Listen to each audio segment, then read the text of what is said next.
ছায়া মন্ত্রিসভা করলে মাননীয় স্পিকার উজিরে খামকা অথবা মন্ত্রী ভাবের একটা সুখ পাওয়া যায়। আমার বিপরীতে মনে হয় আমার সোজাসুজি আছে হোম মিনিস্টার সাহেব শেডু। আমি জেনে আরো খুশি হয়েছি যে আপনারা শেডু মিনিস্ট্রি করেছেন। না, আমি আপনাকে হোম মিনিস্টার খেতাব দেশে সুখী হওয়া দরকার। আপনারা বিরোধী দল, আপনারা সরকারি দলে আসার জন্য কসরত করবেন, এটাই হচ্ছে নিয়ম। State of the Bangladesh economy since 2009 to 2023 it is made by and headed by Debapriya Bhattacharya. আপনারা জানেন রিনাউন্ড ইকোনমিস্ট। একটা শ্বেতপত্র সেল করেছিলেন ইন্টারিম গভর্নমেন্টের সময়। কি বলেছে তারা আওয়ামী লীগের সময়ের এই কাহিনী, শুধু আর্থিক লুটপাটের কথা বলছে। Between 2009 and 2023 illicit financial outflows average $16 billion annually, more than double the combined value of the foreign aid and FDI inflows.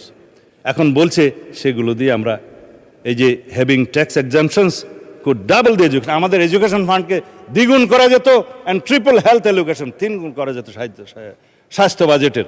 তারপরে বলছে পাবলিক ইনভেস্টমেন্টের ক্ষেত্রে 70% পর্যন্ত অ্যাভারেজ কস্ট বাড়ানো হয়েছে, ওভার 5 years টাইম বাড়ানো হয়েছে। এখানে 2,80,000 কোটি টাকা বাংলাদেশের অপচয় হয়েছে মাননীয় স্পিকার। আপনাদের ডিস্টর্টেড করেছে সাপ্লাই চেইন এবং পলিটিক্যাল ইনফ্লুয়েন্সে, পলিটিক্যাল কনসিডারেশনে যে সমস্ত লোন দেওয়া হয়েছে তার পরিমাণ এত বেশি, বলছে যে 14টা ঢাকা মেট্রো সিস্টেম করা যেত, 24টা পদ্মা ব্রিজ বানানো যেত তা দিয়ে আওয়ামী লীগের ইতিহাসের সময়। লেবার মাইগ্রেশনের মধ্যে দিয়ে over the last ডিকেডস BDT Bangladesh টাকায় 13 লক্ষ কোটি টাকারও বেশি, 1.34 ট্রিলিয়ন। এটা শুধু ফানেলড হয়েছে, সাইফন্ড হয়েছে ফন্ডের মাধ্যমে বিদেশে আওয়ামী লীগের সময়। আর সোশ্যাল সেফটি নেটওয়ার্কের সময় বলেছে বিষয়ে যে ভালনারেবল পিপলের ক্ষেত্রে as per 2022 73% of the social safety net beneficiaries were classified as non-poor.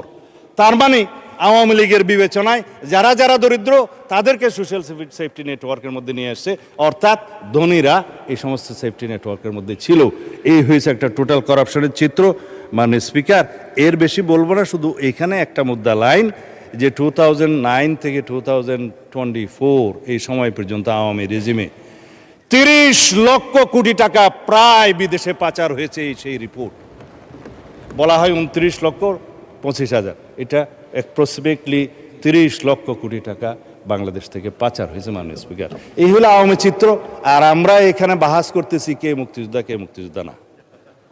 আমরা আসুন সবাই সম্মিলিতভাবে বিদেশে পাচারকৃত এই সমস্ত অর্থ ফেরত আনার ব্যবস্থা করি।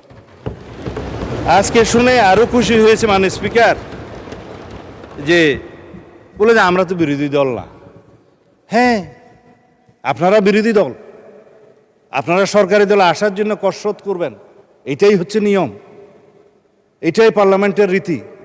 তবে আমি জেনে আরো খুশি হয়েছি যে আপনারা শেডো মিনিস্ট্রি করেছেন, ছায়া মন্ত্রিসভা করলে মাননীয় স্পিকার দুইটা লাভ। একটা হলো যে দায়িত্ববোধ বাড়ে, আরেকটা হলো যে উজিরে খামকা অথবা মন্ত্রী ভাবের একটা সুখ পাওয়া যায়।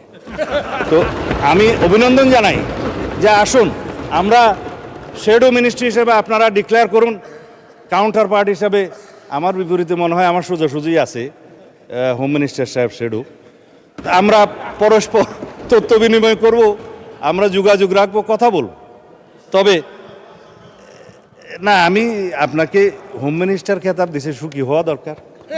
তো যাই